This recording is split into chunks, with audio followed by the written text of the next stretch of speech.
अयत्नाद् आभात्य त्रिभुवनम् अवैरव्यतिकरम् दशास्यः यद्बाहून् अभृतरणकण्डूपरवशान् चिरः पद्मश्रेणी रचितचरण अम्बोरुहबलेः स्थिरायाः त्वद्भक्तेः त्रिपुरहर विस्फूर्जितमिदम्. இப்போ இந்த ஸ்லோகம் அடுத்த ஸ்லோகமும் ராவணனோடு சம்மந்தப்பட்ட ஸ்லோகங்களாக இருக்குது. புஷ்பகந்தன் சொல்லிட்டு இருக்கான், சிவனை பார்த்து ஸ்துதி பண்ணிட்டு இருக்கான். ஸோ ரெண்டாவது லைன் பாருங்கள். தசாசியகன்னா ராவணன் இல்லையா, 10 தலையுடையவன். ஆசியானா ஆக்சுவலாக ஆசியான்னு டேரெக்டாக அர்த்தம் பார்த்தோம்னா வாயின்னு அர்த்தம். ஸோ 10 வாயினான்னு 10 தலை இருக்கவனுக்கு. ஸோ 10 தலையுடையவன் ராவணன். யத்பாகூன் எவனுடைய கைகள் 20 கை இருக்கு இல்லையா, 10 தலை 20 கைகள். ஸோ 20 கைகளும் அபிருத்த ரணகண்டு பரவஷான். ரணகண்டுன்னு சொரிச்சல். எதுக்கு கண்டு என்னன்னு சொரிச்சல்னு அர்த்தம். ஸோ ரணகண்டு என்ன போர்னு அலையிறான். போர் அப்படின்னு மண்டல் எப்போதும் அதே சொரிச்சல் வந்துட்டு இருக்கு. எப்போவுமே ஒரு புண் இருந்தால் ஒரு சொரியணும் தோணும் மாதிரி இவனுக்கு போர்னு ஒரு சொரிச்சல் மண்டல் அரிச்சுட்டே இருக்குமா. ஸோ அப்படி அவனுடைய 20 கைகளும் போருக்காக அரித்து கொண்டிருக்கக்கூடிய பரவஷான். அந்த பரவசத்தில் இருப்பேன் எப்போதும் அப்படிதான். யார்கிட்டையாவது போய் போரிடுவோமா, நீ வரையா என் கூட சண்டைக்குன்னு ஒரு இடமா போய் கேட்டுன்னு இருப்பான். அவன் திரிபுவனம் அவைரவ்யதிகரம், அதாவது 3 லோகங்களையும் இந்த மாதிரி சண்டை போட்டு எல்லாரையும் தோக்கடிச்சு தானே 3 லோகங்களையும் எதிரிகள் இல்லாத மாதிரி செய்துனுட்டான். வைரம்னா விரோதம் இல்லாமல் எல்லாரும் தனக்கு கீழே கண்ட்ரோலில் கொண்டு வந்துட்டான். ஸோ அந்த மாதிரி செய்து 3 லோகத்துக்கு ராஜாவாகி அயத்னாதாசாதியா பெருசாக முயற்சியே பண்ணலை. பாதி பேர் சரண்டர். இப்போ வர்ணன்ட்டெல்லாம் போகிறச்சு, எப்பா எனக்கு உங்கள்கிட்டலாம் சண்டை போட சாமர்த்தியம் இல்லைப்பா, நான் என்னை விட்டுடும் ஆள் அப்படின்னு சொல்லிடுவார். அப்படி நிறைய பேர் சரண்டர் ஆகிடுவா. அதனால ரொம்ப கஷ்டப்படாமலே 3 லோகங்களையும் அடைந்த அந்த ராவணன் சிர பத்மஸ்ரேணின்னு என்னது, தன்னுடைய தாமரை போல பகவானுக்கு தாமரையை தானே அர்ச்சிப்பா. இவன் என்ன பண்ணுறான், சிவனுக்கு தன்னுடைய தலையே தாமரை மாதிரி அர்ச்சிக்கிறானோ. ஸோ சிர பத்மஸ்ரேணி தன்னுடைய தலைகளையே ரச்சித சரண அம்போருக பலேகே. பலினாலே பூஜை.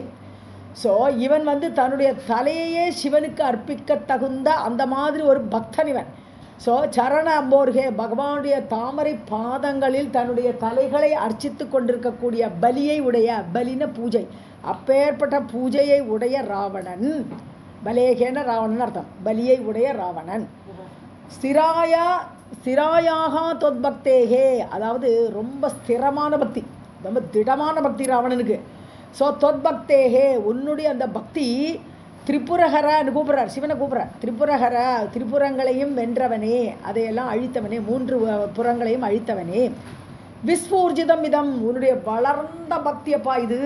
தன்னுடைய தலையே கொய்தெடுத்து உன் காலடியில் சரணத்தில் வைக்கணும்னா அவன் எப்பேற்பட்ட பக்தி உடையவனாக இருக்கணும். இப்படி வளர்ந்த பக்தி உடையவன் ராவணன் சொல்கிறான்.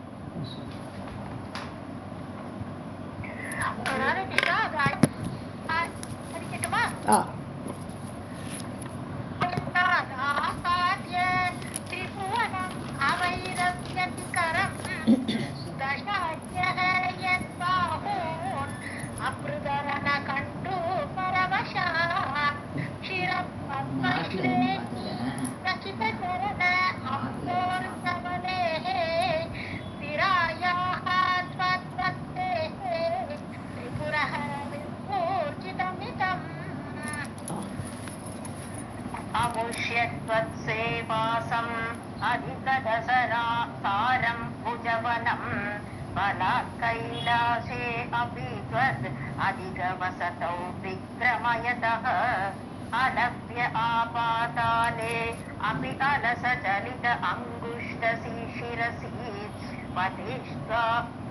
पतिष्ठा त्वयि आसीत् ध्रुवमुपचितः मुह्यति कलः. பதிஷ்டாலே பிரதிஷ்டா त्वयि आसीत्. ओके. ஸோ அமுஷ்ய தொத் சேவா சம் அதிகத சாரம் அப்படி எடுத்துக்கலாம். சம் அதிகத சாரம்னே வாசிக்கலாம். தொத் சேவா அதாவது இந்த அமுஷ்யான்னு யார், இந்த ராவணனை பற்றி சொல்லிட்டு இருக்காங்க. இவனுடைய அமுஷ்யான்னு இவனுடைய யார், போன ஸ்லோகத்தில் படித்தா ராவணன். ஸோ ராவணன் உன்னுடைய சேவை நல்லா பண்ணிட்டு இருக்கான். பகவானுக்கு சேவை பண்ணுறதுல நம்பர் 1 இருக்கான். சம் அதிகத சாரம்.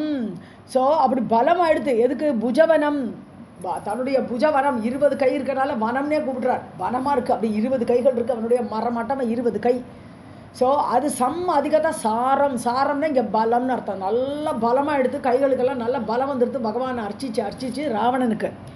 ஸோ அவன் என்ன பண்ணுறான், அவன் ட்ரை பண்ணுறான் இப்போ பலாத், அந்த புஜபலத்தால் அவன் என்ன பண்ணுறான், கைலாசத்துக்கு போனான்.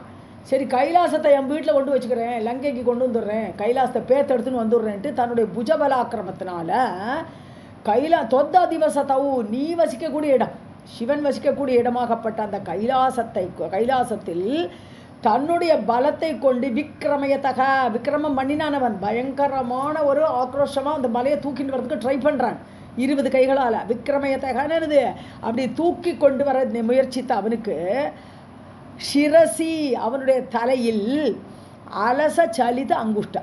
பகவான் என்ன பண்ணார், என்னப்பா எங்கிட்டே காட்டுறே அவனோட பலத்தை அப்படி சொல்லிட்டு தன்னுடைய ஒரு கட்டை வரல, காலில் உள்ள வெறும் ஒரு கட்டை வரல அலச சலித்தார். ரொம்ப ஈஸியாக அப்படி சோம்பேறித்தனமாக அப்படி கை கால் முறிக்க மாட்டோம், அது மாதிரி ரொம்ப ஆலசியமாக அப்படி சோம்பேறித்தனமாக லைட்டாக அப்படி தன்னுடைய விரலால் அவனுடைய தலையில் காலை வச்சா, அந்த அங்குஷ்டத்தை வச்சா, அந்த விரலை வச்ச உடனே என்னாச்சு, அலபிய பாத்தாளே அப்படி பிரதிஷ்டா, பாதாள வரைக்கும் அப்படி போடுறான், கீழே போயிட்டே இருக்காங்க.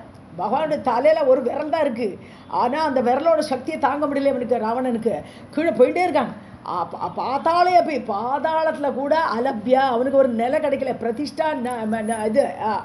பிரதிஷ்டா அலபியா, அதை அடையவில்லை. பிரதிஷ்டைன்னா நிலை, ஒரு நிலையை அடையலையா, அப்படியே போயிட்டே இருக்கானா. கடைசியில் என்ன பண்ணுறான், தொய் ஆசீத் பிரதிஷ்டா, அந்த பிரதிஷ்டா ஒரு 2 பக்கம் சேர்த்துக்கணும். கடைசியில் பகவானே உன்னை சரணடைகிறேன், தப்பு பண்ணிட்டேன்னு சொல்லி சரணாகதி பண்ணும்போது உன்னிடம் மட்டுமே அவன் நிலை பெற்றான். பிரதிஷ்டை அவனுக்கு அப்போ தான் நிலையாச்சு. இல்லாட்ட போயிட்டே இருக்கான், ஒரு இடத்துல நிலை இல்லாமல் நிற்கிறான், நிலை கொள்ளாமல் தவிக்கிறான். பகவானுடைய தலை மேலே அந்த விரல் பட்ட உடனே துருவம் உபசிதக முக்கியதி கலக, தாம் பண்ணின உபசிதம்னா கலெக்டட், தாம் பண்ணின இந்த பெருமையினால் அவனுக்கு வந்து கர்வம் வந்துடுது இல்லையா, அந்த தாம் சிவபக்தன் நான் தான் நம்பர் 1ங்கிற அந்த கர்வத்தினால தான் இவன் பண்ணினான். ஸோ அதனால் அந்த உபசிதக தான் அடைந்த பெருமையினால் முக்கியதி மோகத்தை அடைகிறான். யார், வஞ்சகன், கலக. ஸோ அந்த கர்வம் ஏற்பட்டு தலைக்க ஒரு மோகத்தை வந்துடுறது, என்னால் சிவனோட இடத்தையே பேத்து கொண்டு முடியும்னு ஒரு எண்ணத்தை தோற்றுவிக்கிறது. அப்படி மோகத்தை அடைகிறான் இல்லையா கேட்குறேன்.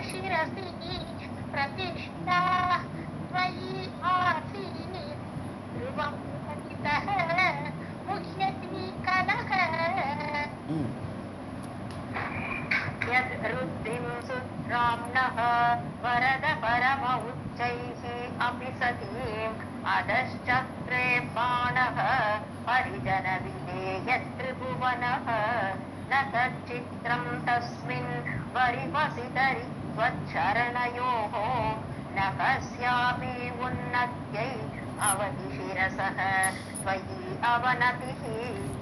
ராவணனை சொல்லிட்டு இப்போ பாணனை சொல்கிறார். பாணனோட ஊர்லேயே காவல் காத்துட்டு இருந்தார் சிவன் இல்லையா, அப்படி பாகவத்தில் பார்க்குறோமே நம்ம. ஸோ அந்த புறத்தையே பாணனோட ஊரையே பாதுகாக்கக்கூடியவராக இருந்தவர் சிவன்.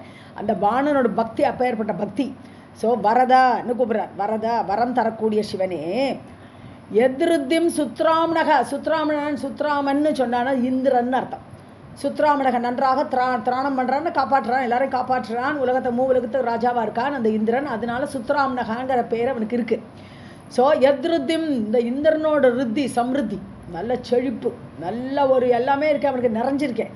ஸோ அந்த ருத்தியை கூட பரம உச்சகி, ரொம்ப உயர்ந்த சம்ருத்தி இருக்கக்கூடிய இந்திரனை விட சதியும் இருந்தும் அதச்சக்கரே பானகா, இந்திரனை கீழே கொண்டு வந்துட்டான். யார், பாணாசுர போர் நடக்கிறோச்சே அந்த இந்திரனு கூட அவமானப்பட்டு அவனோட காலடியில் வர மாதிரி ஆயிடுத்து. அதுக்கப்புறம் பகவான் வந்து காப்பாற்றினார், அது ஒரு கதை. ஸோ அதச்சக்கரே, ஸோ இந்திரனை கூட கீழே வீழ்த்தினார் பாணன். பரிஜன விதேய திரிபுவனகா, தன்னுடைய பரிஜனங்களோடு கூட 3 லோகத்துக்கும் தானே இந்திரன் ஆயிட்டான். அந்த அளவுக்கு பவர்ஃபுல்லாக ஆயிட்டான். இந்திரனை கீழே வீழ்த்தியதுனால இவனே இந்திரன் மாதிரி ஸோ பரிஜன விதேயன அவரால் செய்யப்பட்ட பரிஜனங்களோடு செய்யப்பட்ட திரிபுவனக 3 லோக சக்கரவர்த்தியாக பாணன் இருக்கும் பொழுது இருந்தான். வரிவசித்தரி தொச்சரணையோகோ, வரிவசித்தரின்னு உன் காலடியில் இருக்கக்கூடியவர்னு அர்த்தம். வரிவசத்தின வசிக்கிறவர்னு அர்த்தம். வரிவசித்தரி யார் உன் காலடியில், தொச்சரணையோகோ உன்னுடைய பாதார விந்தங்களில் பக்தியோட யார் வசிக்கிறார்களோ அப்படின்னா பாணன்னு அர்த்தம் தான். தொச்சரணையோகோ வரிவசித்தரின்னா ஒரே அர்த்தம் பாணன். ஸோ தஸ்மின் அவனிடத்தில் ந சித்திரம், இது ஒன்றும் ஆச்சரியப்படுறதுக்கே இல்லை. ஏன்னா பகவானுடைய பாதத்தை பிடிச்சினா எதுதான் நடக்காது, எல்லாமே நடக்குமே. அதனால அது ஒன்றும் ஆச்சரியமே இல்லை இந்த பாணனுக்கு.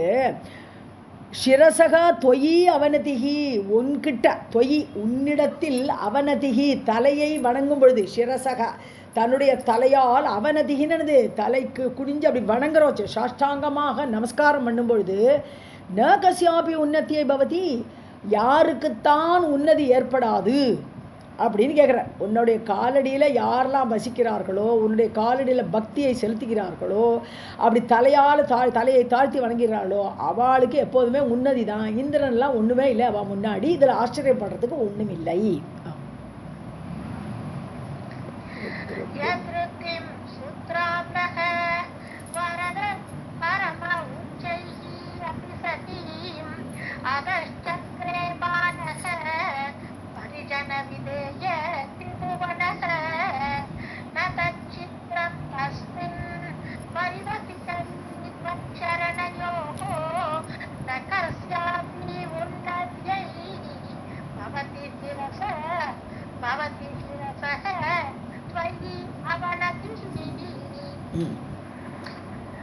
अकांड ब्रह्मांड क्षयसपित देवासुर कृपा विधेयस्याश्रीत्यः त्रिनयन विषं संस्कृतवतः सकल्माषत्कण्ठे तव न कुरुते न श्रियमहो विकारो अपि श्लाघ्यः भुवन भयभङ्गं व्यसनिनः. அகாண்ட பிரம்மாண்டம் பெருசாக இருக்கு இல்லையா. அகாண்டம்னு இது முழுசாக அப்படின்னு அர்த்தம். கண்டமாக இல்லை, பிளந்து இல்லை, தனித்தனியாக இல்லை, எல்லாம் மொற்றமாக முழு பிரம்மாண்டத்துக்கும் என்னாச்சு, க்ஷய சக்கிதா, க்ஷயம் ஏற்பட போகிறது. அண்ட சராசரங்களுமே அழிய போகிறது. எதனால? விஷம். அந்த பார்க்கடல் கடையும் போது ஏற்பட்ட விஷமானது அண்ட பிரம்மாண்டங்கள் முழுவதும் அப்படியே பரவுறது. அதனால க்ஷயமாகிறது. சக்கித்தனது ரொம்ப பயந்து போயிட்டா இல்லையா. தேவர்கள்லாம் இது எடுக்கிற வச்சு விஷம் வெளியில் வருது, முதல்ல ஆழகால விஷம். அதனால அப்படி அழிக்கக்கூடிய அந்த விஷத்தை பார்த்து சக்கித்தா எல்லாரும் பயந்து, தேவ அசுர அந்த தேவர்கள் அசுரர்கள் எல்லாரும் பயந்த பொழுது கிருபா விதேயஸ்யா ஆசீத்து, நீதான் அந்த சமயத்தில் அவர்களுக்கு கிருபையை செய்யக்கூடியவராக இருந்தீர். அந்த தேவர்களும் அசுரர்களும் பயந்து போயிட்டா. சக்கித்தம்னு ஒரு பயம் ஏற்படுத்து. இந்த விஷம் வந்துடுத்து பார்க்கடலில் கடையும் போதுன்னு சொல்லும்போது உலகமெல்லாம் அழிய போகிறதுங்கும் போது நீதான் விதேயசியான செய்பவனாக இருந்தீர். யக திரிநயன, எந்த ஒருவர், எந்த சிவன் நீங்கள் அப்படி திரிநயனன்னு கூப்பிடுறார். 3 முக்கண்ணரே, 3 கண்களை உடையவரே. விஷம் சம்ஹிருத்தவத்தக, அந்த விஷத்தை நீ என்ன பண்ணுறாய், அப்படியே கபலீகரமட்டேன், அப்படியே உள்ளே எடுத்துட்டாய். ஸோ சம்ஹிருத்தவத்தக, அந்த விஷத்தை முழுவதுமாக ஏற்றுக்கொண்டாய் நீ. ச கல்மாஷக, அந்த குற்றம்ங்கிறது என்னது, அந்த விஷம்தான். ஒரு கருப்பு இல்லையா, விஷம்னாலே கருமை அஞ்சனம் எல்லாத்துக்கும் சமமாக தான் சொல்கிறோம். விஷங்கிறது அந்த மாதிரி அந்த விஷமாகப்பட்டது, அந்த கல்மாஷம் என்று குற்றமாக இருக்கக்கூடிய அந்த விஷமாகப்பட்டது தவ கண்டே, உன்னுடைய கழுத்தில் இருக்குது. அப்படியே கழுத்தில் இருக்குது. பகவான் அப்படியே பொன்னார் மேனினா சக்கச்சவேல்னு இருக்கும்போது இது ஒரு கருப்பாக இருக்குது. அதுதான் கல்மாஷம். ஒரு சிவந்த மேனியில் ஒரு கருமை பகவானுடைய கழுத்தில். ந குருத்தே ந ஸ்ரீயம் அஹோ, இது ஒரு அழகை பண்ணலையா, ஒரு அருவருப்பாக இருக்கா, இல்லையே, அப்படி இல்லைன்ற. அதான் ந குருத்தே ந ஸ்ரீயம்னா அது 2 நெகட்டிவ், ஒரு பாசிட்டிவ். உன்னுடைய கழுத்துக்கு அது ஸ்ரீயம் பண்ணுறதுன்னு அர்த்தம். உன்னுடைய கழுத்தை கூட அழகாக ஆக்குகிறது இந்த விஷமாகப்பட்டது. விகாரோபி ஸ்லாகியக, ஒரு விகாரம். இது ஒரு பொன்னார் மேனியில் ஏற்படக்கூடிய ஒரு விகாரமான ஒரு வஸ்து. அது கூட புகழ்மிக்கதாக ஆகிவிட்டது. உன்னுடைய கழுத்தை அடைந்தவுடன் அந்த விஷத்துக்கு கூட ஒரு அழகு வந்துடுது, ஒரு சோபையாக இருக்குது உன்னோட கழுத்தில். ந ஸ்லாகியக, புகழ்மிக்கதாக. புவனபய பங்க வெசனினக, யாருக்கு, புவனம் வந்து நன்னா இருக்கணுமே, இது நாசமாகக்கூடாதே, புவன பங்கம் ஏற்பட்டு விடக்கூடாதே அப்படிங்கிற வியசனினக அதே கவலை சிவனுக்கு. ஸோ உலகம் நன்னா இருக்கணும், இது நாசமாக இருக்கக்கூடாது, பங்கமாக இருக்கக்கூடாது அப்படிங்கிற கவலையுடைய உனக்கு இந்த விஷமும் ஒரு அழகுதான் சொல்கிறேன். அகாண்ட பிரம்மாண்ட க்ஷயசகித தேவாசுர கிருபா விஜயஸ்ய ஆசீத் யஹ வினயன விஷம் சம்ஹ்ருதவதः சகல்வாஷः கண்டே தவன குருதே நையம் அஹோ விகாரः அபி ஷ்லாக்யः புவனமய பங்க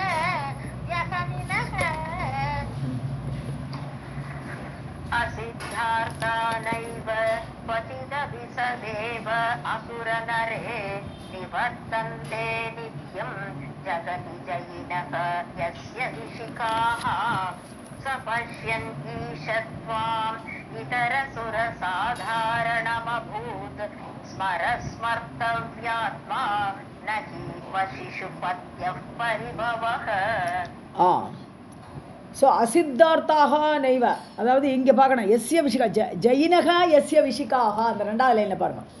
ஸோ எஸ்யன்னா காமன் மன்மதன், எவனுடைய எந்த மன்மதனுடைய விஷிகாக அம்புகள் ஜெயினக, அதாவது எல்லாரும் ஜெயிக்கும்.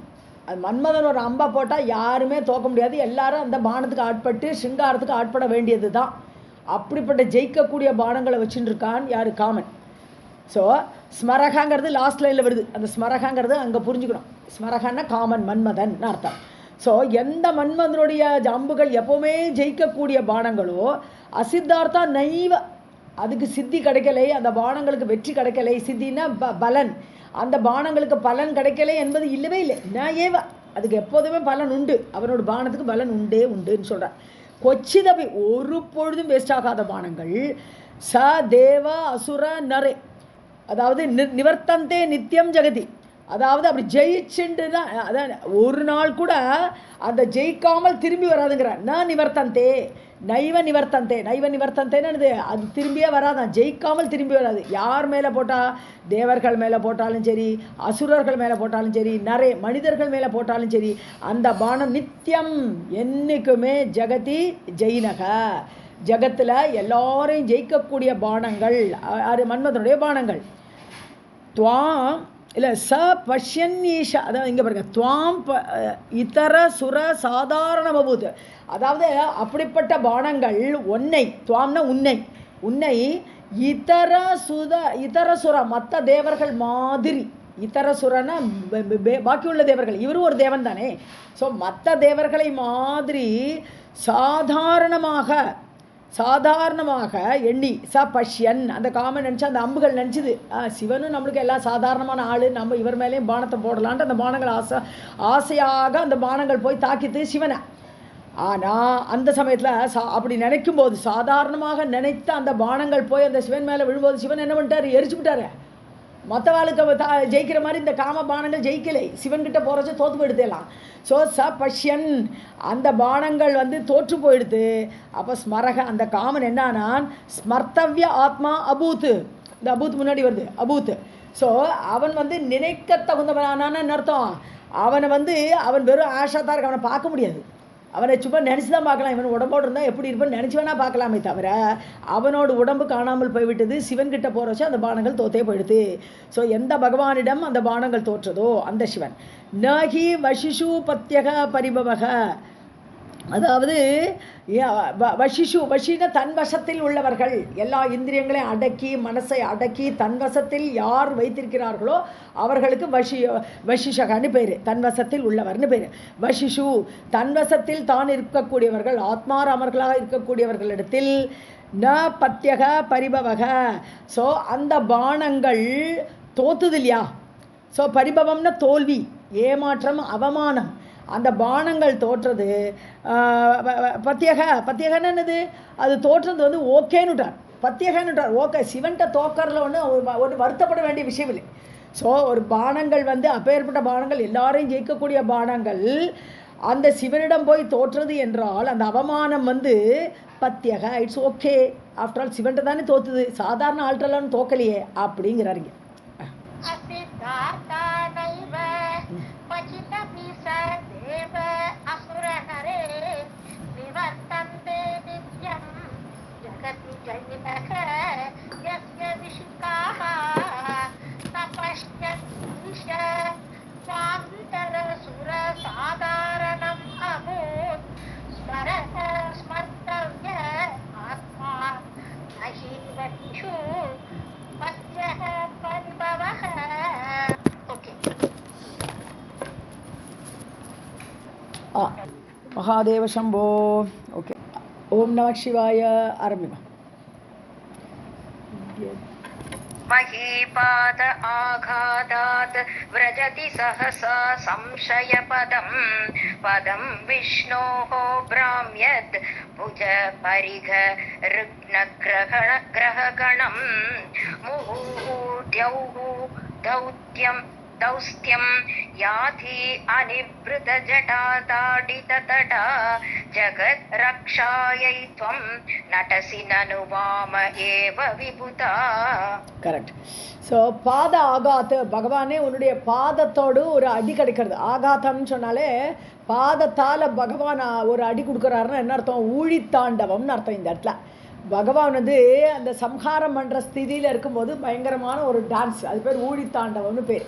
ஸோ பகவான் அதை ஆர்டர் வச்சே இந்த பூமி என்ன ஆகுது, அந்த காலோட அடி கிடைக்கிறதுனால சகசா சம்சய பதம் ரஜதி, திடீர்னு இருக்க போகிறோமா இல்லையா, நம்ம அழிஞ்சிருவோமோ, ஏன்னா பகவான் பிரளயத்தை கொண்டுறதுக்கு தானே சம்ஹாரத்துக்கு வேண்டி தானே ஆடுறார் அவர். ஸோ அதனால பூமி இருக்க போகிறது இல்லை, திடீரென்று அது சம்சயம் அப்படின்னு என்ன அர்த்தம்? என்ன சந்தேகம்? பூமி இருக்குமா இருக்காதா? பகவானுடைய தாண்டவத்துக்கு அப்புறம் பூமி இருக்க போகிறதா இல்லையா அப்படிங்கிற ஒரு அந்த நிலைமைக்கு போய்டுறது. சம்சய பதம் சந்தேக நிலைக்கு சென்று விடுகிறாள். அதே மாதிரி விஷ்ணோஹோ பதம், விஷ்ணுவுடைய பதம் என்னது? ஆகாசம். ஏன்னா பகவான் தன்னுடைய பாதங்களால் ஆகாசத்தை அளந்தார். திருவிக்கிரமனாக ஆகாசத்தை பகவான் தன்னுடைய காலடியால் அளந்தார். அதனால ஆகாசத்துக்கு விஷ்ணு பதம்னு ஒரு பேர் இருக்குது. இது சூரிய சதகத்திலே நம்ம பார்த்துருக்கோம். ஸோ ஆகாச பதம் சொல்லும்போது அந்தரிக்ஷம். இப்போ பூமியை முடிச்சிட்டோம், பூஹு, அடுத்து பூஹாங்கிறது அந்தரிக்ஷம். விஷ்ணுவுடைய பதமான ஆகாசம். பிராமியத்து, அது அப்படியே சுழலறது. என்னதான் ஆப்போறது இந்த ஊழித்தாண்டவத்தை பார்த்தானா அது சுழண்டுன்னு இருக்கு. புஜ பரிக, பகவானுடைய புஜங்கள், தோல் வலிமை, அந்த ஊழித்தாண்டவத்தோட கையும் காலையும் ஆட்டி அப்படி டான்ஸ் ஆடுறார், நத்திரம் பண்ணுறார் இல்லையா. அந்த சமயத்தில் புஜ பரிகம், தன்னுடைய தூண் போன்ற கைகள், பரிகம்னா நாதாங்கின்னு சொல்கிறோம் இல்லையா, தாட்பாள், அது மாதிரி பெரிய கைகளோடு அவர் டான்ஸ் ஆடுறார். ருக்ன கிரகணம், ருக்னன்னு இந்த ரோகம் வந்துடுது, நோய் வந்துடுது. நோய் வரும்போது கிரகணங்கள் எல்லாம், அந்த கிரகணத்துக்கு நோய் வருது. கிரகண பிளானட்ஸ் இல்லையா. ஸோ எல்லா பிளானட்டுமே அப்படி நோய்வாய்ப்பட்டுடுதுன்னு என்ன அர்த்தம்? அவை எல்லாமே இருக்க போகிறது இல்லை. சம்ஹார மூர்த்தி டான்ஸ் ஆடும்போது ஆகாசத்தில் உள்ள கோள்களும் அடிபடுகின்றன. அடுத்து முகுகு தியவுகுன்னா சொர்க்கம். ஒரு நிமிஷம். தியவுகுன்னு சொல்லும்போது சொர்க்கம். அப்போ பூவக அடுத்த சொர்க்கத்தை கொண்டு வர.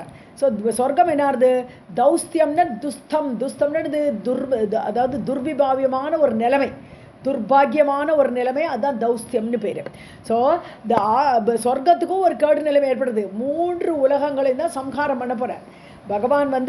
இது ஆத்தியந்திக பிரளயம் கிடையாது. பிரம்மாவோட தூங்க போகிற, பிரம்மா தூங்கும் போது 3 லோகங்கள் மட்டும் காணாமல் போகும்.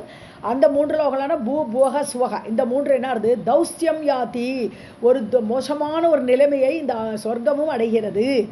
நிபிருத்த ஜடா தாடித்த தடா, அதாவது சொர்க்கத்தோடு அந்த தன்னுடைய தலைமுடி, ஜடாமுடிகள் இருக்கே, பகவானுடைய ஜடாமுடிகள், அந்த முடிகளோட எட்ஜு தாடித்த தட்டம்னு என்னது? கரை. அதாவது பகவானுடைய அந்த ஜடாமுடிகளுடைய எட்ஜு அந்த தடமானது நிபிருத்த, அது போய் ஆகாசத்தில் போய் முற்றுது. ஆகாசத்தை அப்படியே முடிகள் தாக்கிறது. அதனால அதுக்கும் ஒரு தௌஸ்தியம், ஒரு மோசமான ஒரு நிலைமையை அதுவும் அடையிறது. ஆக மொத்தம் 3 உலகங்களிலும் பகவானுடைய ஊழித்தாண்டவம் அந்த சம்ஹார சக்தியை பிரதிபலிக்கிறது. ஜகத் ரட்சாயே தும் நடிசி, பகவானே புஷ்பதந்தன் சொல்கிறாருங்க, பகவான் நீ ரட்சிக்கிற, உலகத்தெல்லாம் ரட்சிக்கக்கூடிய கடவுள் நீதான். ஆக்கல், அழித்தல், காத்தல் 3 காரணங்களுக்கு காரணமானவன் நீ. நீ என்ன பண்ணுறாய், ரட்சாயை தும் நடசி, நீ ஜெகத்தை காப்பாற்றுறதுக்காக ரட்சணத்துக்காக நீ டான்ஸ் ஆடுறாய். ஆனால் உன்னுடைய விபுதான உன்னுடைய பெருமையாகப்பட்டது வாமயேவனு நேர ஆப்போசிட் ரிசல்ட்டை கொடுத்துட்றதே பாங்கிறார். அப்படின்னு அர்த்தம், ரட்சணம் பண்ணாமல் எல்லாம் பயப்படுற மாதிரி ஆயிடுறதே. வாமன்னா நேர ஆப்போசிட்னு அர்த்தம். வாம லெஃப்ட்னு சொல்லுவோம் இல்லையா, தட்சிணா வாமாங்கிறதுக்கு ரைட் ஹேண்டு லெஃப்ட் ஹேண்டு வாம கைனா, அப்போ நேர ஆப்போசிட், ரைட்டுக்கு ஆப்போசிட் லெஃப்ட். ஸோ அந்த மாதிரி இந்த இடத்துல லெஃப்ட்டுங்கிறது அர்த்தத்தை என்ன பண்ணுறது, ஆப்போசிட்டாக உன்னுடைய நல்லதுக்காக ரட்சணத்துக்காக ஆடப்படுற டான்ஸு உன்னுடைய அந்த சம்ஹார சக்தி வெளிப்படுறோச்சு, அது நேர ஆப்போசிட்டாக மாறுறது இல்லையா நனு, இல்லையா?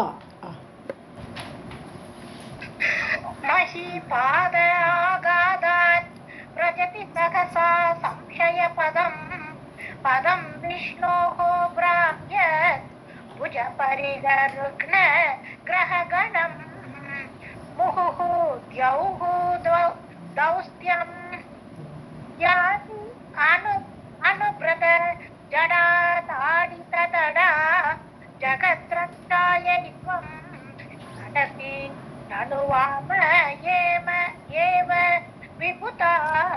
நிபிருத்தம்னா ஃபுல் ஆஃப் அர்த்தம். நிபிருத்தான்னா முழுசு கூட இல்லையா, லேசாக ஜடாமுடியோட ஒரு எட்ஜு போய் தாக்கினோடனே அந்த சொர்க்கம் மோசமான நிலை அடைகிற. நிபிருத்தான்னா ஃபுல்லு, நிபிருத்தானா நாட் ஃபுல். இத்தனோண்டு ஜடாமுடி தொட்ட உடனே அந்த வானலோகமானது கஷ்டப்படுறது. வியாபீதாராகணகுணித பேன உத்கமருச்சிः பிரபாஹோ வாராம்யः பృஷதலபுத்ருஷ்டசிரசி தே ஜகத்வீபாகாரம் ஜலதி வலயம் தேன கிருதமிதி அனேன ஏவ உன்னேயம் திருதமஹிம திவ்யம் தவ வபுஹு. இப்போ கங்கா ஜலத்தை பற்றி வர்ணிக்கிறார். இந்த கங்கை என்ன பண்ணுறான்னு பார்க்குறான். கங்கையை பகவான் ஜடாமுடியில் தரிச்சார் இல்லையா, விஷ்ணுவோடைய அந்த பாதம் அலப்பின நீரானது முதல்ல கங்கையாக பகவானுடைய சிவனுடைய தலைமையில் வந்தது. அப்போ எப்படி இருந்தது, வியத்வியாபி தாராகண குணிதா, அதாவது இந்த கங்கை அப்படியே 3 லோகத்துலேயும் பாயராகும். அப்போ ஏற்பட்ட பாய்ச்சலோடு வராது, மேல் லோகத்திலேருந்து இறங்கி வரா. ஸோ வியத்வியாபி ஆகாசத்தெல்லாம் நிறைச்சுண்டு அப்படியே வரா. தாராகண குணித ஃபேனா அப்படின்னு என்னது, தாராகணங்கள்னு சொன்னாலும் தாரான்னு நட்சத்திரங்கள்னு ஒரு அர்த்தம். இன்னொன்று கண்ணில் இருக்கிற கருவிழிக்கும் தாரான்னு பேர். ஸோ இங்கே தாராகணங்கிறது நட்சத்திரங்கள், ஸ்டார்ஸ் கூட்டம் கூட்டமாக இருக்குது வானத்தில், எக்கச்சக்கமாக. குணிதம்னு என்னது, நம்பர்ஸ் அவ்வளோ நிறைய நம்பர்ஸில் தாராகணம் இருக்குது. அதோடு மொத்தமாக சேர்ந்தால் என்ன ஒயிட்னஸ் இருக்கும், வெள்ளை வெளையேற இருக்குமா இல்லையா, ஒரு நட்சத்திரமே அவ்வளோ வெள்ளையாக தெரியுது. அப்போ எல்லா நட்சத்திரங்களும் சேரும்போது பயங்கரமான வெள்ளை வெளையேர்னு இருக்கக்கூடிய அந்த ஃபேனா, அந்த நுரை போல அப்படி ஸ்டாரோடு வெள்ளையும் கடல் அலையோடு அந்த நுரையோடு வெள்ளையும் அப்படி இருக்கக்கூடிய கங்கை. ஸோ அப்படி அலை பொங்கிட்டு வரும்போது கங்கை வெள்ளை வெளையேர்னு அலை பொங்கிட்டு நுரைச்சின்னு வரா. உத்கம ருச்சிகி, அந்த ருச்சின கலர், அப்படி வெள்ளை வெளையேர்னு வரக்கூடிய அந்த கங்கையோட பிரவாக வாராம்னு நீர், வாரின நீர், வாராம். ஸோ அந்த நீருடைய அந்த பிரவாகம், கங்கையினுடைய பிரவாகம் வெள்ளை வெளையேர்னு வரக்கூடியது. எந்த கங்கை நீர் பிரிஷத லகுதிருஷ்டக சிரசித்தேன்னார், அதாவது ஒரு துளி போல இருக்கான். பகவான் ஃபுல்லாக கங்கை தூக்கி தன் தலைமையில் ஜடையில் சுற்றி வச்சுக்கிட்டார். அப்போ அவளோட இந்த கங்கை தலைமையில் சிவனோட தலைமையில் எப்படி இருக்கான்னா ஒரு துளி நீர் போல இருக்கான். அப்படி பிரவாகமாக கொட்டிண்டு ஆகாசத்துலேருந்து கொட்டின நீரை சிவன் தன் தலையில் வாங்கும்போது பிரிஷத்தன்னா ஒரு துளியாக லகு திருஷ்டக இத்தினூடா சின்னதாக உன்னுடைய தலையில் அமர்ந்து கொண்டிருக்கா அந்த கங்கை. அதே சமயத்தில் இதே கங்கை ஜெகத்வீப ஆகாரம், அப்படியே ஜகத்தை ஒரு சின்ன என்டையர் ஜகத்தை ஒரு தீபமாக, ஒரு ஒரு தீபமாக ஆக்கறா இதே கங்கை. பகவான் அப்புறம் விரிச்சு விடுறார், ஒரே ஒரு ஜடாமுடியிலேருந்து ஒரு இதுலேருந்து வரக்கூடிய கங்கை நீராகப்பட்டது. அந்த ஒரு ஜகத்தையே உலகத்தையே ஒரு தீபமாக ஆக்கி என்டையர் உலகத்தை கவர் பண்ணிடுறான். அப்படி கடலில் கலந்து அவ்வளோ பெருசாக ஆயிடுறான் அந்த அந்த வாராம் பிரவாகம், அந்த நீருடைய பிரவாகம். ஜலதி வளையம், ஜலதி வளையம்னு என்னது, அப்படியே கடல் வளையமாக கங்கை நீர் பொங்கி கடைசியில் கடலில் கலந்து அந்த பிரவாகமாக பத்து கடலாக சூழ்ந்து விடுறது எதா உலகத்தை. இந்த உலகம் வந்து இத்தினூண்டா ஒரு தீபகற்பம் மாதிரி ஆயிடுறதுன்ற. ஸோ தேன கிருதமிதி, அந்த கங்கை நீரே எவள் ஒருத்தி இத்தினூண்டு அவன் தலையில் இருந்தாலோ அவளே உலகத்தை முழுக்க கவர் பண்ணுற அளவுக்கு அவள் ஆயிடுறா. தேன கிருதம் இதி, அந்த கங்கையால் செய்யப்பட்டது என்று. அனேன ஏவ உன்னேயம், இதை வச்சுண்டே நம்ம வந்து ஊகிக்கலாங்கிறார். உன்னேயம், உன்னேயம்னா என்னது, வி கேன் இன்ஃபர்னு அர்த்தம். நம்மளால் ஊகிக்க முடியுது, தெரிஞ்சுக்க முடியுது. என்ன தெரிஞ்சுக்க முடியுது, திவ்யம் தவ வபுகு, உன்னுடைய உடம்பு எப்பேற்பட்ட திவ்யமான உடல். திருதம் திருத மகிமா, உன்னுடைய மகிமை எவ்வளவு, உன்னுடைய மகிமை எங்களால் இதனாலே ஊகிக்க முடியுது. இவ்வளோ பெரிய கங்கை மேலேருந்து வரும்போது பிரவாகமாக வரா, கீழே திருப்பி இறங்குற வச்சே பிரவாகமாக இருக்கா. ஆனால் நடுவில் நீ இருக்கும்போது உன் தலையில் மட்டும் இத்தனை ஊண்டா இருக்கா. அப்போ உன்னுடைய உடலுடைய மகிமையை என்னன்னு நான் சொல்லுவேன் அப்படிங்கிறார் புஷ்பதந்தன்.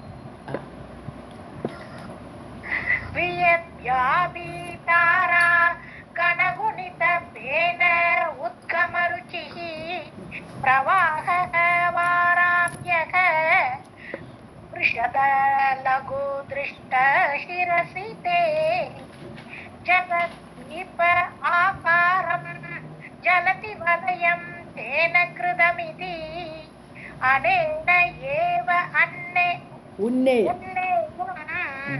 ருதம் ருதமஹிம திவ்யம் தவ வபுஹு ரதக்ஷோணீயந்த சதத்ருதிஹ அகேந்திரஹ தனுர்அதஹ ரதாங்கே சந்திரார்கௌ ரதசரணபாணிஹ ஷரயிதி திதக்ஷோஹ தேகோ அயம் திரிபுரத்ருணம் ஆடம்பரவிதிஹ விதேயைஹ க்ரீடந்த்யஹ நகரு பரதந்திராஹ பிரபுதியஹ. ஸோ ரதக்ஷோணி, இது வந்து திரிபுரத்தை எரிச்சது. திரிபுரத்தை எரிக்கிறோச்சே பகவான் வந்து மேருவையே வில்லாக்க ஆக்கிட்டுட்டார். மேருமலையே அவருடைய வில்லா இருந்தது சிவனுடைய. ரதக்ஷோணி, ரதம் வந்து பூமி, பூமியே அவருக்கு ரதம், பூமியை ரதமாக ஆக்கி கொண்டு மேருமலையை வில்லாக வைத்துக்கொண்டு. எந்தா சததிருதிகி, சததிருத்தின்னு சொன்னால் சில இடத்துல இந்திரன் அர்த்தம் சொல்லுவோம், சில இடத்துல பிரம்மான்னு அர்த்தம் சொல்லுவோம். இந்த இடத்துல பிரம்மா, பிரம்மாதான் ரதத்தை ஓட்டக்கூடியவராக அந்த பார்ட்டை அவர் எடுத்துட்டார். ஸோ பிரம்மா யந்தா, யந்தானது அதை செலுத்தக்கூடியவர், ரதத்தை செலுத்தக்கூடியவர், ரத தேரோட்டி. அகேந்திரக தனுகு, அகேந்திரகன்னு அகன மலை, மலைய சிறந்த மலை, பெரிய மலை, இந்திரனாகப்பட்ட மலைன்னு சொல்லும்போது மேருமலை. மேருமலையே வில்லாக தனுகு. அதா ரதாங்கே சந்திர அர்க்கௌ, ரத அங்கங்கள் 2 சக்கரம், ரதத்துடைய 2 சக்கரங்கள், ஒன்று சந்திரன் ஒன்று சூரியன். ஸோ சந்திர சூரியர்களை சக்கரமாக உடைய ரதம், பூமியாகப்பட்ட ரதத்தில் கையில் அந்த மேருமலையை வில்லாக வளைத்து கொண்டு அந்த பிரம்மாவை தேரோட்டியாக கொண்டு இவர் என்ன பண்ண போகிறார், திரிபுரத்தை எரிக்கிறதுக்கு ரெடி ஆகிறார். யார், சிவன். ஸோ இது அப்புறம் ரதச்சரண பாணிகி ஷரக இது, அதாவது ரதச்சரண பாணிகின்னு என்னது, ரதச்சரணம் சொன்னாலும் சக்கரம்னு அர்த்தம். ரதத்தோடைய சரணம், ரதத்தோட கால் என்னது, ரதத்தோட கால், ரதத்தை தூக்கின்னு போகிறது எது, சக்கரம். அதனால் ரதச்சரணனா ரதாங்கம், ரதச்சரணா எல்லாமே சக்கரம்னு அர்த்தம். ஸோ அந்த சக்கரபாணி யார், விஷ்ணு. சக்கரத்தை கையிலுடையவர் விஷ்ணு. ஷரயிதி, விஷ்ணுவே அம்பாக. ஸோ பிரம்மார் தேரோட்டியா, விஷ்ணு வந்து அம்பாக அப்படி இருக்கார். எல்லாம் ரெடி ஆயிடுச்சு, திரிபுரங்களை எரிக்கிறதுக்கு இப்படி ரெடியாக இருக்கார். யார், சதாசிவனாகப்பட்ட சிவன். திதக்ஷோஹோ தே, அப்படி கடைசியில் என்னாச்சு, இது ஒன்றும் யூஸ் பண்ணல. பகவான் இப்படி ரெடியானாரே தவிர இதை எதையுமே அவர் யூஸ் பண்ணாமல் கண்ணால் பார்த்தார், எரிச்சு விட்டார். முப்புறங்களை எரித்தார் அவர். திதக்ஷோகோ, தக்ஷதின்னு இதை எரிக்கிறதுன்னு அர்த்தம். திதக்ஷோகோ தே, அப்படி எரிக்கக்கூடிய உனக்கு திரிபுர திருணம், திரிபுரமெல்லாம் உனக்கு திருணமப்பா, ஒரு பெரிய ஒரு புல்லை வச்சு அதுக்கு இவ்வளோ பெரிய ஏற்பாடு தேவையா, உனக்கு தேவையே கிடையாது.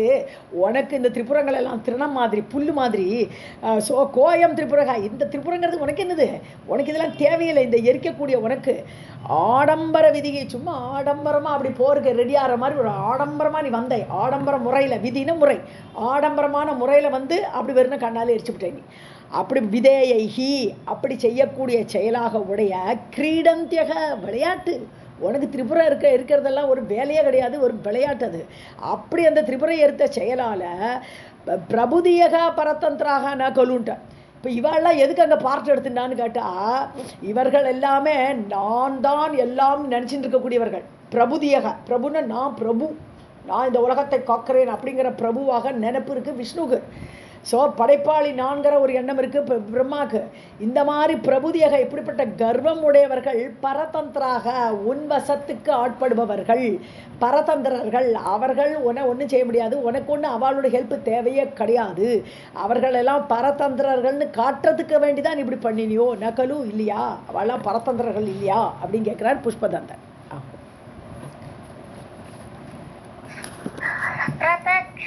रतक्षोणीयन्ता शतश्रुतिः अकेन्द्रः तनुः अतो रताङ्गे चन्द्र अर्कौ रतचरणपाणिः शरयिति तिदक्षोः ते को अयं त्रिपुरतृणम् आडम्बरविधिः विधेयैः क्रीडन्त्यः न तदु परतन्त्राः प्रबुधियः हरिः ते साहस्रं कमलफलिमादाय पदयोः यदा एकौने तस्मिन् निजम् उदहरत् नेत्रकमलं गतो भक्ति उद्रेकः परिणतिमसौ चक्रवपुषा त्रयाणां रक्षायै त्रिपुरहर जागर्ति जगताम्. சக்கரவபுஷக இல்லையா? ஹரிஹீதே கமலம் கமல சாகசிரம். ஹரி விஷ்ணு, விஷ்ணு என்ன பண்ணார், உனக்கு பூஜை பண்ணுறேன் அப்படின்னு சொல்லிட்டு பூஜை பண்ண ஆரம்பித்தார். 1000 பூ தாமரை பூ ரெடி பண்ணி வச்சுட்டார். ஸோ சகசிரம் கமல 1000 பூக்களால் ஒன்று அர்ச்சிக்கிறேன். பலிம் ஆதாய பதையோகோ, உன்னுடைய பாதத்தில் 1000 பூக்களை கொண்டு அப்படியே பூஜை பண்ணிகிட்டே இருக்க, ஒரு பூவாக போட்டுட்ருக்கார். எதா ஏக்க ஊனே ஒன்று குறைச்சி போயிடுது. 999 தான் இருக்குது, ஒன்று காணும், ஒரு பூ கம்மியாக போயிடுது. ஏக்க ஊனம்னா ஒன்று குறைவு. ஸோ ஒன்று குறைவான பொழுது தஸ்மினது அந்த கமலம், அந்த 1000 கமலத்தில் ஒன்று குறையும் பொழுது நிஜம் உதகரத்து நேத்திர கமலம். சரி, ஒரு பூ இல்லாட்டுன்னு என்ன, என்னுடைய கண்ணையே நான் தாமரையாக கொடுக்குறேன்னு சொல்லிட்டு கண்ணை பேத்தெடுக்கிறேன். ஸோ நிஜம் நேத்திர கமலம், தன்னுடைய நேத்திர கமலம், நேத்திர தாமரை, கண்ணாலாகப்பட்ட தாமரையை பெயர்த்து உதகரத்து எடுத்தார், அப்படி பிச்சை எடுத்தார். கதகா பக்தி உத்ரேகம், ஏன்னா பக்தி மிகுந்தவராக, உத்ரேகம்னா ரொம்ப பக்தி பெருக்கெடுத்து ஓடுறது, அப்படிப்பட்ட பக்தி மிகுந்ததால் அப்படி ஆயிட்டார் அவர். தன்னுடைய கண்ணையே பேத்தெடுத்து கமலமாக உன்னுடைய காலடி சமர்ப்பிக்க ரெடி ஆயிட்டார். ஸோ பரிணதிம் அசௌ சக்கரவபுஷக, அதனால அவருக்கு என்ன ஆயிடுதுன்னா சக்கரத்தை உடையவர்னு பேர் கிடச்சி கொடுத்துட்டார். சக்கரத்தாழ்வாராக ஆயிட்டார், சக்கரத்துடையவராக சுதர்சன ஆழ்வாராக அவர் இன்னொரு உருவத்தை எடுத்தார்னு அர்த்தம். பகவான் அவருக்கு சக்கரத்தை கொடுத்தார். எப்போவுமே சிவன் தான் விஷ்ணுவுக்கு சக்கரத்தை கொடுத்தார்னு சொல்லுவான். அது இந்த இடத்துல கதை தான். ஸோ சக்கரத்தை உடையவராக சக்கரவபுஷகா பரிணத்தியம்னா மாறினார் அப்படின்னா சுதர்சன ஆழ்வார் வேறு யாரும் இல்லை, விஷ்ணுவுடைய ஒரு பரிணத்த ரூபம் தான். இப்போ சுதர்சன சதகம்னே ஒரு இது இருக்குது, சூரிய சதகம் மாதிரி சுதர்சன சதகம் இருக்குது. அதில் 100 ஸ்லோகம் இருக்குது. சுதர்சன ஆழ்வார் அதில் விஷ்ணுவாக ஒரு 10-15 ஸ்லோகம் விஷ்ணுவாக பரிணமிக்க சொல்கிறது. அப்புறம் சுதர்சன ஆழ்வாருடைய அவருடைய சக்கரத்தை பற்றி ஒரு 10 ஸ்லோகம், இப்படி ஒருவனுக்கு ஸ்லோகமாக வருது. எப்படி சூரிய சதகத்தில் ஒரு அங்கமாக பார்ப்போம் இல்லையா, சூரியனே சூரிய நாராயணனாக பார்ப்போம் இல்லையா கடைசியில், அது மாதிரி சக்கரவபுஷகா பரிணதி. ஸோ அந்த மாதிரி மாறினார், சுதர்சன ஆழ்வாராக டிரான்ஸ்ஃபர் ஆகிட்டார் அவர். திரயாணாம் ரக்ஷாய, எது பூமி பூபுவக சுவக, இந்த 3 உலகங்களுடைய ரட்சணத்திற்காக. எதுக்கு? சுதர்சன சக்கரம் இருந்தால் தான் பகவான் காப்பாற்ற முடியும். ஸோ சக்கரத்தை அப்படி சக்கரத்தோடு எப்போவுமே சுதர்சன ஆழ்வாரை பார்த்தேன்னா அவருடைய விக்கிரகத்தை பார்த்தோமானாலே ஒரு கால் முன்னாடி ஸ்ட்ரெயிட்டாக நிற்கும், 2 கால் சமநிலையில் இருக்கவே இருக்காது. அந்த சக்கரத்தை பார்த்தேன்னா ஒரு கால் முன்னாடி நிற்கும், ஏன்னா போருக்கு ரெடியாக இருக்கார். பிரதிபட ஸ்ரேணி பீஷண அப்படி தான் ஆரம்பிக்கிறது ஸ்லோகம். இது சுதர்சனாஷ்டகம். எப்படின்னு அர்த்தம்? பிரதிபடர்கள்னா எதிரிகளை தாக்குவதற்கு ரெடியாக இருக்கக்கூடியவர் தான் முதல் ஸ்லோகமே. ஸோ அதனால அப்படி பீஷணமாக இருக்கக்கூடிய அந்த ரட்சணத்துக்காக அப்படி இருக்கார் அவர், போருக்கு ரெடியாக இருக்கக்கூடியவர் சுதர்சன ஆழ்வார். ரட்சாய திரிபுரஹர, ஹே திரிபுரமரித்த சிவனே, ஜகதாம் ஜாகர்த்தி. ஸோ ஜகத்துக்கெல்லாமே விழிப்புடன் இருக்கக்கூடிய அந்த சக்கர வபுஷத்தை, அந்த சக்கரத்தாழ்வாராக அவர் பரிணமித்தார் இல்லையான்னு கேட்குறேன். हरिः ते साहस्रं कमलवलिम् यद् एकोने तस्मिन् निजमुदहरत् नेत्रकमलम् गतः भक्ति उद्रेकः परिणतिम् असौ चक्रवपुषः त्रयाणां प्रत्यायै त्रिपुरहर जाकर्ति जगता. राधे कृष्ण मैम. क्रतौ सुप्ते जाग्रत्वमसि फलयोगक्रतुमतां क्व कर्म व्रत्वस्तम् फलति पुरुष आराधनं ऋते अतः त्वां सम्प्रेक्ष्य क्रतुषु फलदा दानप्रतिभुवनं फलदानप्रतिभुवम् திருப்பி படிச்சேன். अतस्त्वां सम्प्रेक्ष्य क्रतुषु फलदानप्रतिभुवं श्रुतौ श्रद्धां बद्ध्वा दृढपरिकर कर्मसु जनः. ஸோ சுப்தே கிரதவு. சுப்தேன்னு கிரத்துன்னா யாகம். யாகம் தூங்கிடுத்துன்னு அர்த்தம். யாகம் முடிஞ்சுடுத்துன்னு அர்த்தம். யாக முடிவில் கிரதவு சுப்தே, யாகத்தின் முடிவில். ஜாகிரத்வமசி, யாகத்தோட முடிவில் பகவான் சிவன் அங்கே முழிச்சுட்டு இருக்காருன்னா என்ன அர்த்தம்? யாகத்தில் மிச்ச மீதி தானம் எல்லாம் போக அந்த யாக பூமியில் எதெல்லாம் இருக்கோ அதெல்லாம் சிவனோட சொத்து. அது அங்கே இருக்கக்கூடிய பாக்கி எல்லாமே சிவனை சேர்ந்தது. இதை நம்ம நவயோக அந்த இதில் பார்க்கும்போது 100 பிள்ளைகளை ஒரு பிள்ளை வந்து யாகத்துக்கு போயிட்டான். அப்போ என்னாச்சு, உனக்கு வந்து சிவனுடைய அந்த இதெல்லாம் வாங்கிக்கோ, சிவன் உனக்கு கொடுப்பாருன்னு சொல்லி அவள் அப்பா அனுப்புகிறாருன்னு நம்ம பாகவத்தில் வரும் அந்த பார்ட்டு. ஸோ அப்புறம் வந்து சிவன் வந்து நீ உங்கள் அப்பாட்ட காலு, என்னோட சொத்து நீ எப்படி எடுக்கலாம், இதா அந்த சொத்தை எடுத்துன்னு வரணும், நீ எப்படி எடுக்கலாம் என்னோட சொத்துன்னு சொல்லி 2 சண்டை வருவா. அப்புறம் இவர் வந்து இல்லை அவர் சொல்கிறது கரெக்டுன்னு சொன்னப்போ சிவன் சந்தோஷப்படுவார். சரி உங்கள் அப்பா கரெக்டாக சொன்னார், அதனால நீ எடுத்துன்னு போன்னு சொல்லுவார். அப்படியே அந்த பாகவத்தில் அந்த கதை வருது. ஸோ கிரதவ் சுப்தே, யாக முடிவில் எல்லாமே உன்னுடையது. கிரதுமதாம் பலயோகே, அதாவது யாரெல்லாம் யாகம் பண்ணுறாளோ, யாகத்தோடு கூடியவர்கள்னு அர்த்தம். கிரதுமத்தான யாகத்தோடு கூடியவர்கள் யார் யாகம் பண்ணுறாளோ அவளுக்கு பலயோகே, அவளுக்கு பலனை கொடுக்கணும், சித்தியை கொடுக்கணும். அதில் நீ முழிச்சுட்டு இருக்க, அவளுக்கு பலனை கொடுக்கணும்னு ரெடியாக இருக்க, யாக முடிவில் ரெடியாக இருக்க பலத்தை கொடுக்கறதுக்கு. கர்ம பிரத்வம்சம், அதாவது புருஷ ஆராதனம் ருதே, அதாவது எப்போவுமே பகவானை பிரார்த்திச்சுட்டு தான் யாகம் பண்ணணும். அவரை ஆராதிக்காமல் எந்த ஒரு காரியமும் ந பலதி, அது பலனே கொடுக்காது. பகவானை ஆராதிக்காத ருத்தேன்னு இல்லாமல், பகவானுடைய ஆராதனை இல்லாத கர்ம பிரத்வஸ்தம் கர்மன்னு அப்படியே துவஸ்தம் ஆகிடும், நஷ்டமாயிடும் கர்மம். புருஷ ஆராதனம் இல்லாவிட்டால் அந்த கர்மமே நாசம். குவாஃபலதி, அது எங்கே பலன் கொடுக்கும்? ஸோ கண்டிப்பாக சிவனை நல்லா ஆராதிக்கணும். இல்லை நம்ம எந்த தெய்வத்தை கும்பிடுறோமோ அந்த தெய்வத்தை பகவானை கும்பிடுறோம், அப்போ தான் அந்த யாகத்துக்கே பலன் கிடைக்கும். இல்லாட்டா பிரத்வஸ்தம், இல்லாட்டா நாசமாயிடும். அத்தக ஆகவே துவா கிரதுஷு சம்பிரேக்ஷிய பலதான பிரதிபுவம் துவாம் அப்படி சொல்லணும். அதாவது பலதானது பலத்தை கொடுக்கக்கூடிய, பலனை கொடுக்கக்கூடிய பிரதிபுவம்னு சொன்னாலே செக்யூரிட்டின்னு சொல்லுவாள். அதாவது ஷூரிட்டி அல்லது கேரண்டர் இல்லையா? ஸோ நான் கேரண்டிப்பா உனக்கு பலனை கொடுக்கறது, ஐ ஆம் த கேரண்டிம்பறான். அப்படிப்பட்ட உன்னை பலதான பிரதிபுவம் துவாம், அப்படி கேரண்டி கொடுக்கக்கூடிய உன்னை கிரதுஷு சம்பிரேக்ஷியா, அப்படியே உன்னையே நினைத்து கொண்டு, சம்பிரேக்ஷனை உன்னை பார்த்துன்னு அர்த்தம்னா என்ன? ஏன்னா அந்த காலத்தில் தெய்வங்கள் எல்லாமே நேரில் வந்திருக்கா, பலனை கொடுக்கறதுக்கு தேவர் ப்ரெசண்ட் நேர சாட்சாத்தாக வந்திருக்கா. இப்போல்லாம் அப்படி கிடையாது, நம்ம பார்க்க முடியாது. ஸோ அப்படி கிரதுஷு சம்பிரேக்ஷியா, அப்படி பலதானத்தை கொடுக்கக்கூடிய உன்னை நேரை பார்த்து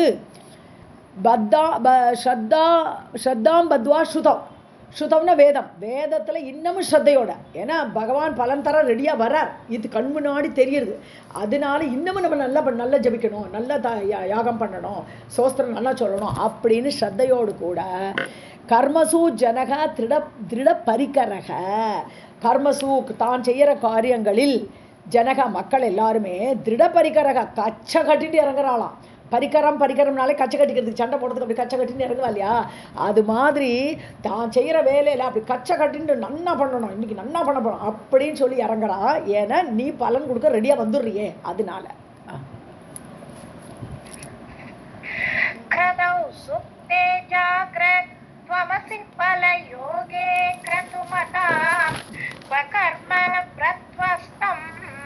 फलति पुरुष आराधनं ऋते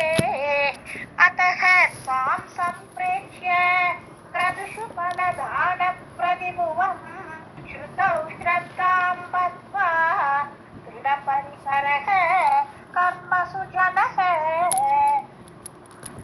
ஓம் நம சிவாய.